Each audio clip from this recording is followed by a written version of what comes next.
también todos los que quieren vivir piadosamente en Cristo Jesús padecerán persecución. Mas los malos hombres y los engañadores irán de mal en peor, engañando y siendo engañados. Pero persiste tú en lo que has aprendido y te persuadiste, sabiendo de quién has aprendido. Esta carta es una carta que escribe el apóstol Pablo a su discípulo Timoteo, en un contexto muy especial, muy específico, en un tiempo en el que muchas personas habían comenzado también a enseñar la verdad de Jesucristo, pero habían distorsionado el mensaje, habían comenzado a cambiar el mensaje y estaban diciendo cosas que eran mentiras, que no eran ciertas. Entonces era un tiempo en el que había muchas cosas se escuchaban y Timoteo estaba expuesto a escuchar muchas cosas que eran diferentes a lo que el mismo Pablo le había enseñado a Timoteo. En el versículo 12 dice, y también todos los que quieren vivir piadosamente en Cristo Jesús padecerán persecución. Ese es el primer versículo que quiero ver y es un mensaje que Pablo le da a Timoteo porque les dice, el que quiere vivir piadosamente padecerá persecución. Hoy en día estamos en una cultura en la que la persecución no es normal para nosotros. Nosotros que vivimos aquí en Santa Cruz, Bolivia, somos cristianos, no nos pasa nada. Hay cristianos que viven en Siria, donde tienen sus casas marcadas por ser cristianos y cualquier día entran a su casa y los matan, los violan, los ejecutan. Pero nosotros vivimos un contexto totalmente ajeno a los que vivían en ese tiempo los cristianos en los tiempos de Pablo, en los tiempos de Timoteo. No tenemos persecuciones y el no haber persecución también genera y trae algunas consecuencias que no siempre son positivas. Porque el hecho de que podamos ser cristianos y no haya ningún problema y el día de la mañana pueda estar tranquilo de que nadie va a entrar a mi casa, va a quemar mi casa o me va a matar, ha hecho que como cristianos no tengamos un sentido de urgencia, que vivamos cómodos, sentados, viniendo y asistiendo a la iglesia, pero sin ninguna necesidad de enseñar la palabra, sin ninguna necesidad de aprender y de estudiar la palabra. Ok, si no es hoy, lo hago mañana. Si no estoy sirviendo hoy en día, voy a servir al siguiente año, de que termine mi estudio, de que termine este proyecto en mi trabajo, de que tenga más tiempo. Entonces nos hemos acostumbrado a una vida cómoda y eso es consecuencia de que no había esa urgencia que en ese tiempo tenían Pablo y Timoteo. Los valores de la salud, la riqueza y el movimiento de prosperidad caracterizan a nuestra cultura consentida y entregada al pecado. Versículo 13 dice, mas los malos hombres y los engañadores irán de mal en peor, engañando y siendo engañados. Esto es lo que les decía al principio. Había gente que estaba hablando cosas que eran mentiras, diferentes a la palabra de Dios, que eran charlatanes, que usaban la palabra de Dios para obtener riquezas, para obtener beneficio y para sacar provecho de ella. Hoy en día vemos lo mismo, hay gente que está vendiendo el evangelio, ven, recibe a Cristo y recibe tu milagro, pero deja tu diezmo y deja tu ofrenda para que Dios te bendiga. También pasa hoy y también pasaba 2000 años atrás en los tiempos de Pablo y Timoteo. Y Pablo le dice a Timoteo que la única manera de contrarrestar las mentiras era usando la palabra de Dios y la verdad de Dios. Que dice el versículo 14, pero persiste tú en lo que has aprendido y te persuadiste, sabiendo de quién has aprendido. Es bien interesante que le dice sabiendo de quién has aprendido y de quién había aprendido Timoteo. Vemos en 2 de Timoteo 1:5 que Pablo le dice a Timoteo, trayendo a la memoria la fe no fingida que hay en ti, la cual habitó primero en tu abuela Loida y en tu madre Eunice, y estoy seguro que en ti también. Entonces Timoteo había sido enseñado por su abuela y por su madre. Entonces venía de una casa en la que se les había enseñado desde muy pequeño las escrituras y además de eso Pablo había venido a confirmar las enseñanzas y a revelar el mensaje de Jesucristo a la vida de Timoteo. Entonces Pablo le dice a Timoteo, persiste en eso que has aprendido. sabiendo de quién lo has hecho, porque aprendiste de tu abuela, aprendiste de tu madre y aprendiste de mí. Persiste en eso y no te dejes engañar, no te dejes desviar por esas personas que vienen con charlatanerías o que vienen predicando y enseñando otro evangelio. Vemos más adelante, versículo 15 hasta el 17 dice: y que desde la niñez has sabido las sagradas escrituras, las cuales te pueden hacer sabios para salvación por la fe que es en Cristo Jesús.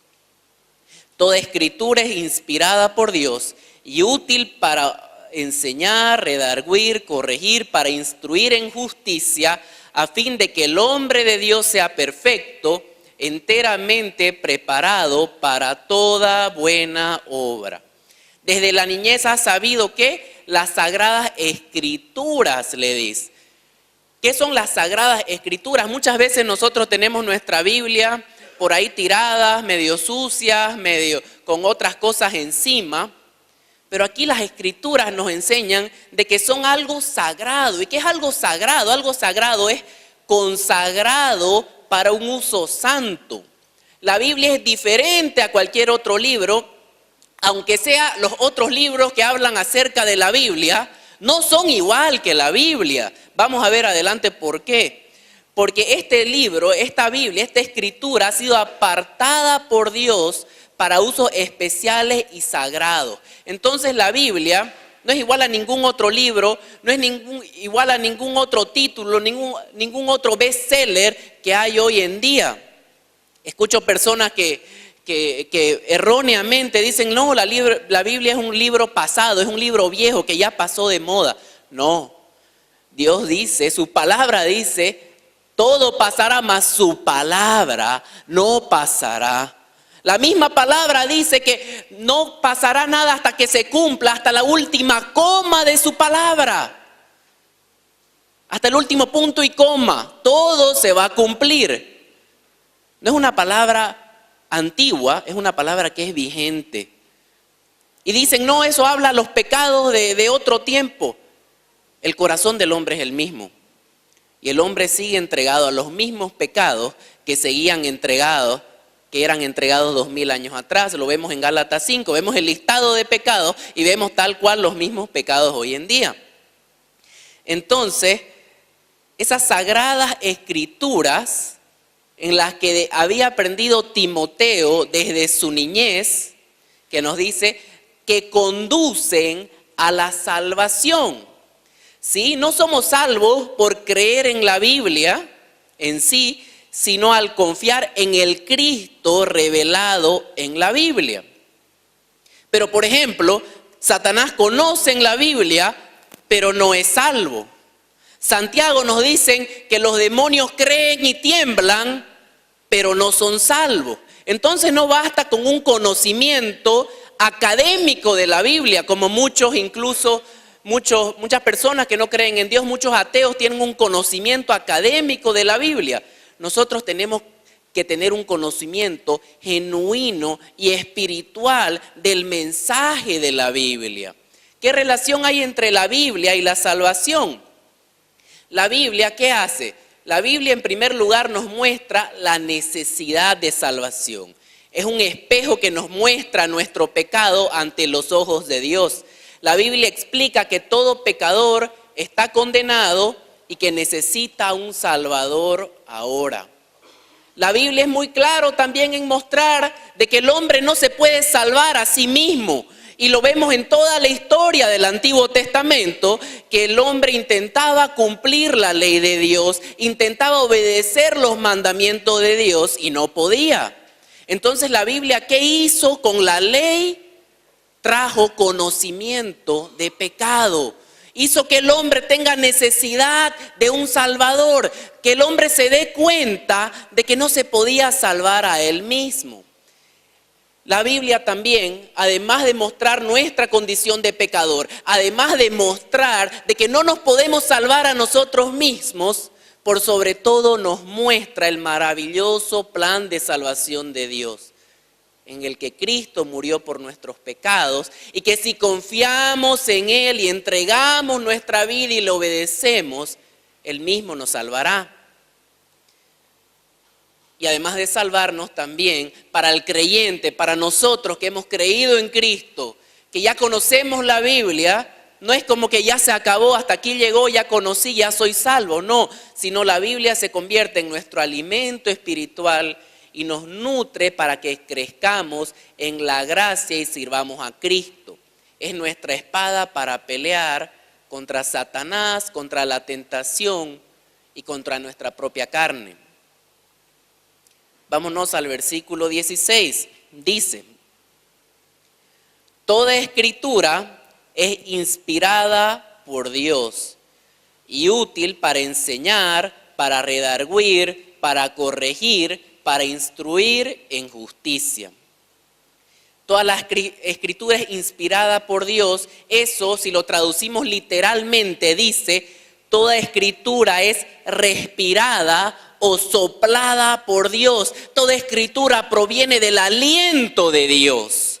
¿Sí? La palabra inspirada se traduce como el aliento divino, inspirada por Dios. Entonces la escritura no es un libro común y corriente, lo que les decía al inicio. No es un libro más, es un libro que proviene de Dios, que es exhalado por Dios. Los autores humanos fueron guiados por el Espíritu Santo. Sí, usó autores humanos. Algunas personas dicen: ¿cómo puede ser de que sea un libro inspirado por Dios si lo escribieron hombres? Fueron hombres utilizados por el Espíritu Santo. Por ejemplo, si yo tengo una persona que es un escriba y le digo: te voy a dictar una carta, escribíla. Y yo le dicto la carta y él la escribe tal cual yo se la dicto. ¿Quién es el autor de la carta? ¿Yo o el que la escribió? Yo, ¿cierto? Es lo mismo en relación a Dios. Dios usó personas inspiradas por el Espíritu Santo para escribir el mensaje de Dios. Y cuando hablamos que toda palabra es inspirada por Dios, hacemos referencia a que es una inspiración verbal, es decir, de que cada palabra es inspirada por Dios, tal como está, obviamente, en su traducción, en su versión original. Nosotros tenemos traducciones que son muy buenas, pero en su versión original, cada palabra fue directamente inspirada por Dios. Eso es lo que tenemos que entender. No es que Dios le puso una idea en la cabeza del apóstol Pablo y Pablo la interpretó y escribió lo que quiso. No, Dios habló a través del apóstol Pablo. Fue inspirado por Dios. Y no tendría sentido pensar de que Dios le diera a su pueblo un libro que no sería digno de confianza. El mismo Jesús dijo, y el mismo Dios en su palabra dice: Él es Dios de verdad.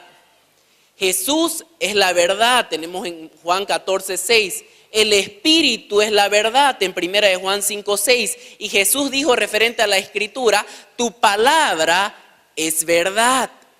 Todo lo que la Biblia dice acerca de sí misma, el nombre de Dios, la vida y la muerte, la historia, todo es verdadero. En 2 de Pedro 1:21 vemos: porque nunca la profecía fue traída por voluntad humana, sino que los santos hombres de Dios hablaron siendo inspirados por el Espíritu Santo. Ninguna profecía, ninguna escritura, ningún texto que tenemos fue de que a alguna persona se le ocurrió escribirla.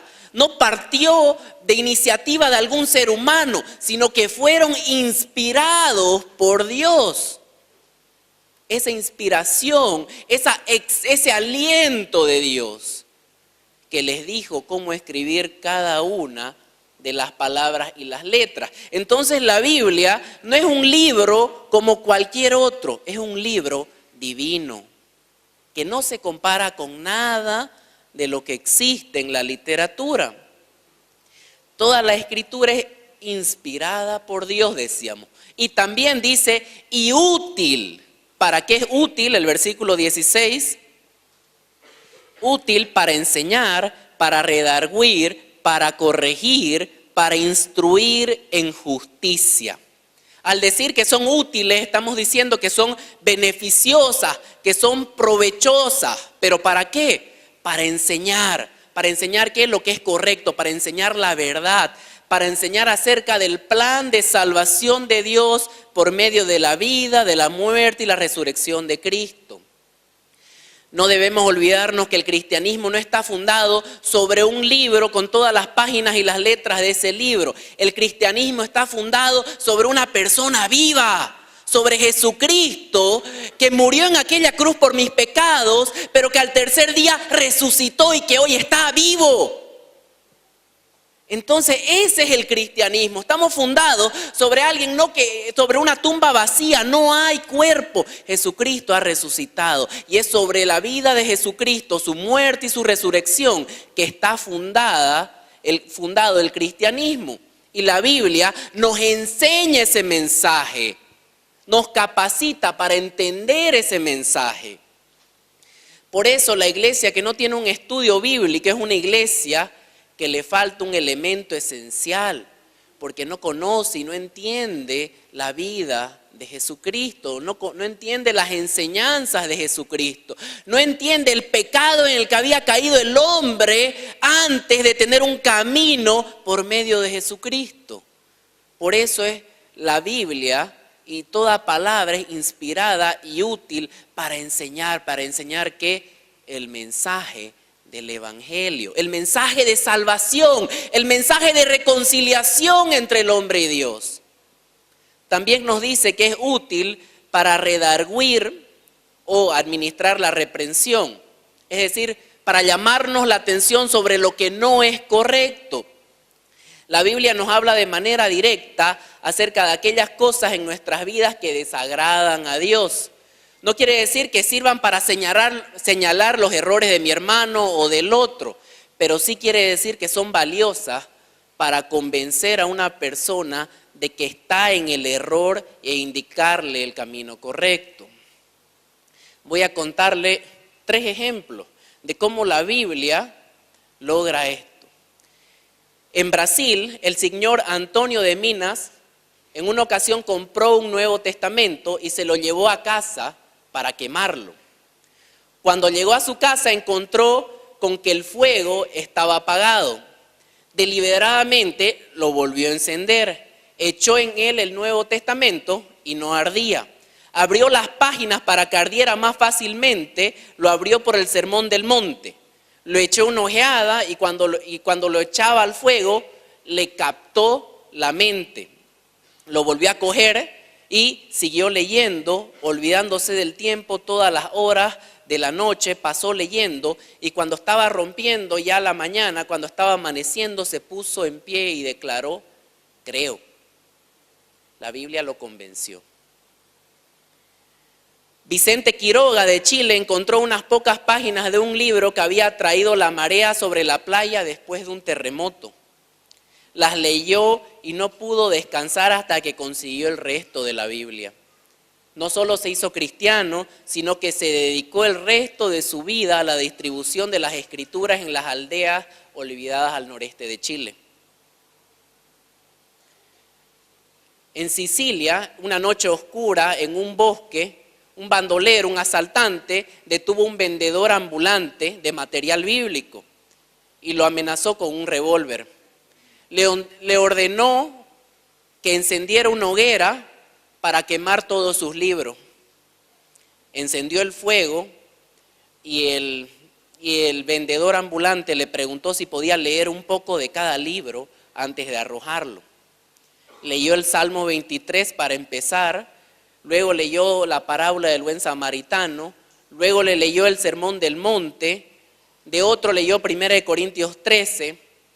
Al final de cada lectura el bandolero decía: ese es un buen libro, no lo quemaremos, dámelo. Por último, no se quemó ni un solo libro. El bandolero dejó al vendedor ambulante y se internó en la oscuridad con los libros. Años más tarde apareció otra vez en escena aquel mismo bandolero, pero ya no era el mismo. Esta vez era un pastor cristiano y era aquella lectura de los libros a lo que atribuía su cambio. Como vemos, las Escrituras pueden convencer a una persona de su error y del poder que tiene Cristo para salvarnos. No es un libro común y corriente. Dice que es como una espada que corta, que penetra, que convierte, que transforma. La palabra de Dios trae consigo poder. Y es por eso que cuando se dice que se está predicando aquí la palabra en un púlpito, el que se para aquí adelante tiene que temblar de temor por predicar el mensaje real y correcto de la palabra de Dios. Y la persona que está escuchando atrás no puede ser indiferente, no puede estar con su celular, no puede estar jugando, no puede estar durmiendo, no puede estar distraído, porque se está hablando la palabra de Dios, exhalada de Dios, inspirada por Dios, que trae bendición para el que la escucha y la obedece, pero maldición para el que la niega. Es útil para reprender, dijimos, pero también es útil para corregir cómo ser correcto. No solo nos señala lo que es erróneo, sino que nos expone la forma en cómo podemos encaminarnos, enderezarnos, corregir nuestra vida. Por ejemplo, las Escrituras no solo dicen el que hurtaba ya no hurte más, sino añade, sino que trabaje haciendo con sus manos lo que es bueno para que tenga con qué compartir con el que padece necesidad. Las Escrituras no solamente nos dicen que está mal, sino cómo debemos actuar para hacer lo correcto. Y finalmente, para instruir en justicia. Las Escrituras nos sirven para guiar a los nuevos creyentes en los caminos de Dios. En los caminos de Dios. Y eso es bien importante, porque decimos justicia, hay que aplicar la justicia, pero justicia ¿según quién? Tenemos una sociedad que ha tergiversado lo que es la justicia, lo que es correcto, lo que es moral, lo que está bien y lo que está mal. Por eso la Escritura nos sirve como ese estándar que se contrapone con el estándar que ha puesto la sociedad. Esa justicia de Dios nos sirve para instruir en ese mensaje, en ese camino, en esa justicia de Dios. Y todo esto y toda Escritura es útil para todas estas cosas, ¿no? Decíamos, para enseñar, para administrar la reprensión, para corregir, para entrenar en justicia, pero con un propósito por sobre todo en mente. ¿Qué dice el versículo 17? A fin de que el hombre de Dios sea perfecto, enteramente preparado para toda buena obra. Las Escrituras nos capacitan para el servicio. Por medio de la palabra de Dios, el hombre de Dios puede ser enteramente apto, maduro, estar bien preparado, contar con todo lo que necesita para toda buena obra. Los grados académicos pueden que nos preparen para trabajar, para ganar dinero, para tener éxito, según como el mundo nos plantea lo que es éxito. Pero no nos ayudan, no nos contribuyen para servir a Dios. Yo veo mucha gente que tiene muchos títulos y grados académicos y que quieren ayudar en la iglesia. Perfecto, pero por sobre todo tienen que entender la palabra. Porque la iglesia y el mensaje que se transmite en la iglesia no se parece o no está vinculado ni relacionado a los grados académicos que se puedan tener en otros lugares. Por sobre todo tenemos que entender el mensaje de Dios. Lenski escribe, la Escritura es así absolutamente incomparable. Ningún otro libro, biblioteca o nada más en el mundo puede hacer sabio para salvación a un pecador perdido. Ninguna otra escritura, por cuanto carece de la inspiración de Dios, y aunque sea provechosa para otras cosas, tiene provecho para estos fines. Ninguna otra escritura, ningún otro texto tiene provecho para fines de la salvación del hombre, para servir a Dios. No nos alimentan, no nos contribuyen, no nos alimentan a nivel espiritual. Pueden alimentar nuestra mente, pero no nuestro espíritu. No nos hacen crecer en salvación. Todos los hombres de Dios Si vemos, ponemos a revisar las Escrituras, leemos el Antiguo Testamento, el Nuevo Testamento, los hombres de Dios mencionados en la Escritura como Moisés, Elías, Eliseo, David, Timoteo, eran personas dedicadas a la palabra de Dios. Y hay dos palabras que quisiera resaltar en este versículo que acabamos de leer. Perfecto, a fin de que el hombre de Dios sea perfecto y esté enteramente preparado. Perfecto y preparado.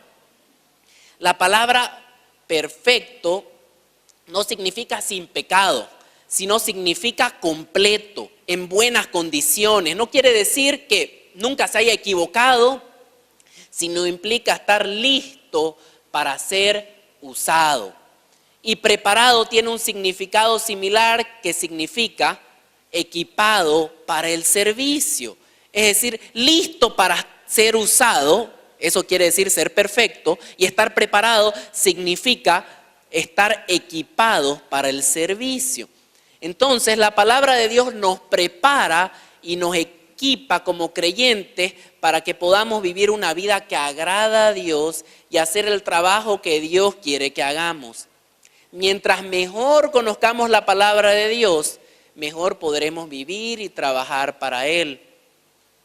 No se deben estudiar las Escrituras con un fin egoísta, para que los demás hermanos vean, yo sé, yo conozco, yo entiendo, o para que a mí me vaya bien, para que solamente yo crezca y yo sea próspero y por ahí siga los principios que me enseñan la Biblia y pueda ser más rico y tenga más éxito y tenga un auto más bonito y tenga un mejor trabajo. No estudiamos las Escrituras con un fin egoísta. Si estamos estudiando las Escrituras para creer que vamos a obtener bendición o que vamos a descubrir la fórmula de la felicidad, estamos equivocados. De eso no se trata. Estudiamos las Escrituras para capacitar, para llevar el mensaje de salvación al que no lo conoce, para instruir a la persona que está sin Cristo.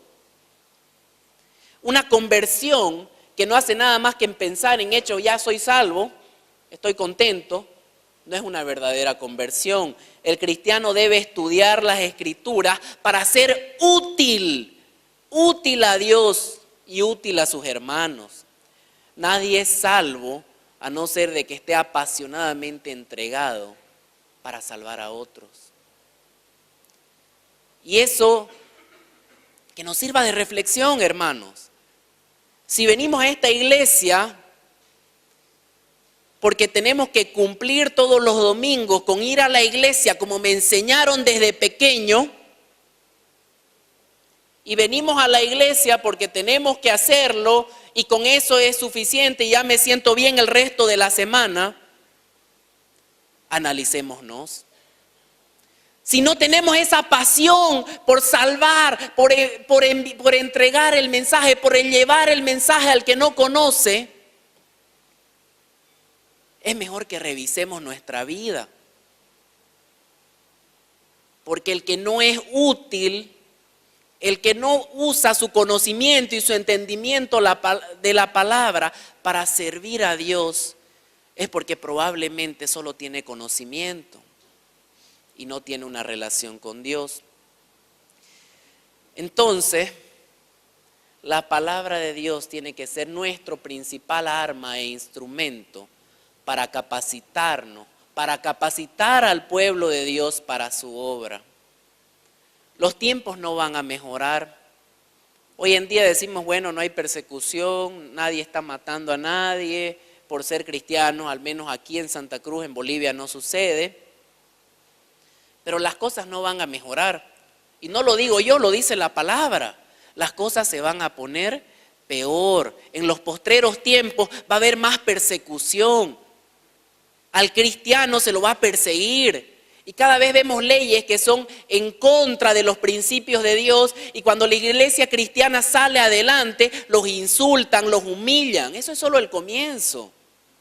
Todavía podemos dormir tranquilos. Eso no va a pasar más adelante. Probablemente no nos pase a nosotros, pero de seguro a nuestros hijos y a nuestros nietos. Las cosas no se van a poner mejor. El pecado no va a desaparecer sino hasta que Cristo venga. Pero como creyentes podemos cada día nosotros conocer y estudiar las Escrituras con el fin de parecernos más a Cristo y con el fin de servirlo más a Él. Nuestra capacidad de servicio va a ser proporcional a nuestro conocimiento de la palabra. Porque si no conocemos la palabra, lo vamos a poder servir en muy pocas cosas. Mientras más conozcamos la palabra, más vamos a aprender de Cristo, más vamos a poder imitar a Cristo y más vamos a poder servir a Dios.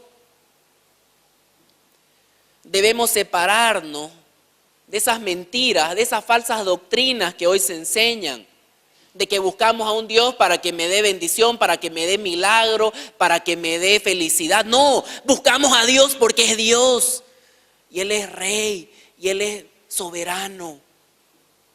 Y no hay otro, y no hay nombre sobre el nombre de Jesús, y no hay otro camino sobre el cual alguien pueda ser salvo.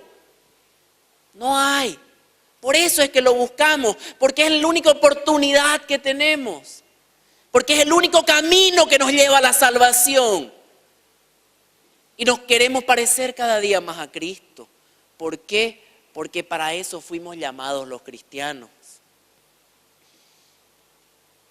Y estudiamos más la palabra, no para llenarnos de conocimiento, sino para equiparnos para el ministerio en tiempos difíciles. Y para tener el gozo de ver que otros también conocen el camino de Cristo. Segunda de Timoteo 2:15 dice, son algunos versículos que recopilé que presentan la esencia de este mensaje. Procura con diligencia presentarte a Dios aprobado, como obrero que no tiene de qué avergonzarse, que usa bien la palabra de verdad. ¿Cómo podemos usar bien la palabra de verdad? Conociéndola.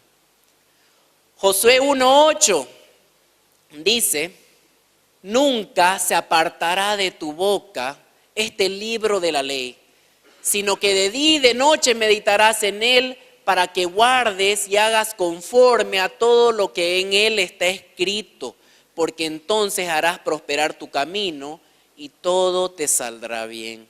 Nunca te apartarás de él.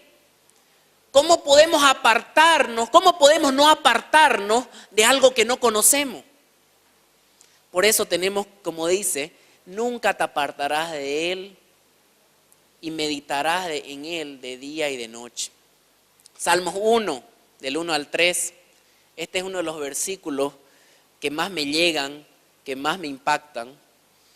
Dice, bienaventurado el varón que no anduvo en consejo de malos, ni estuvo en camino de pecadores, ni en silla de escarnecedores se ha sentado, sino que en la ley de Jehová está su delicia, y en su ley medita de día y de noche.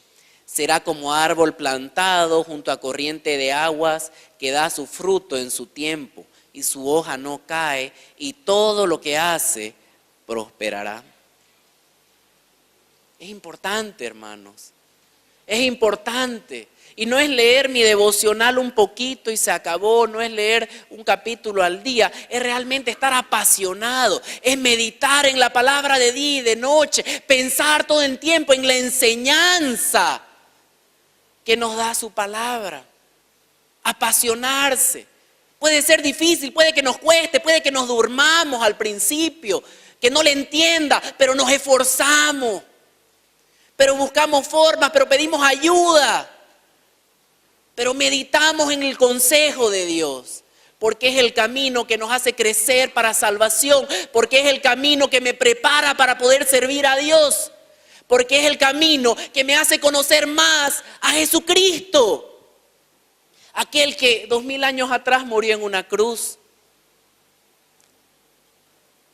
que siendo inocente, siendo santo, siendo perfecto, no habiendo cometido pecado, y teniendo la opción de no morir en aquella cruz, Él dijo, voy a beber de esa copa, A pesar de que no me agrade, a pesar de que no me guste, voy a cargar con los pecados del mundo.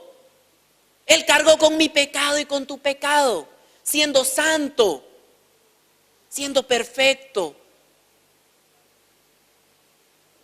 El justo, el limpio, cargó con toda la suciedad del mundo, con todo el pecado, por mí, por ti.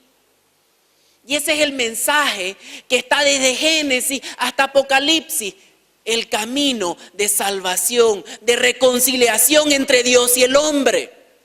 Y es por eso que tenemos que entender, estudiar, meditar y quebrantarnos con el mensaje de su palabra. No basta haberlo hecho una vez, sino meditar en él de día y de noche. A eso somos llamados, hermanos. Este día vamos a reconocer a las personas que culminaron un periodo en el estudio de la palabra. Hay algunos que dicen, ya estudié un año, ya se acabó, es suficiente, o ya completé los 3, o ya tengo mi licenciatura en teología, no necesito estudiar más, ya tengo título. Yo les quiero decir, hermanos, que cualquier título es solamente protocolar. El estudiar la palabra de Dios, el meditar en ella de día y de noche, no es algo que se acaba, es algo que lo hacemos el resto de nuestra vida. Y hoy es tan solo el inicio de lo que han logrado, que es un logro y felicitaciones realmente. Pero no es el fin, sino es el inicio de un camino, el inicio de algo que tenemos que hacer el resto de nuestras vidas. Hermanos, los invito a que todos perseveremos en su palabra y en el mensaje de salvación que se nos revela. Amén.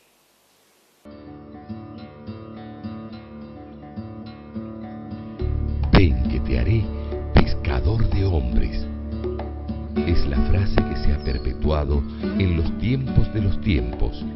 Y hoy podemos decir que la Universidad de la Familia es una fundación de pescadores y que con la fuerza de la palabra, impregnada de conocimiento, principios y valores eternos, sacamos a flote vidas, familias, empresas y herederos.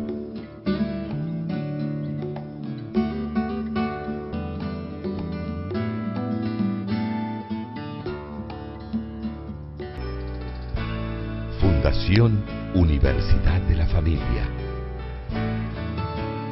When the music fades and all is stripped away, and I simply come, longing just to bring something that's of worth that will bless your heart.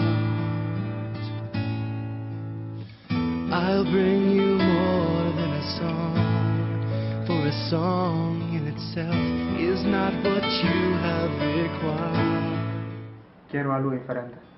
Quiero algo diferente. Quiero algo diferente. Within, through the way things appear, you're looking into my heart. I'm coming back to the heart of worship.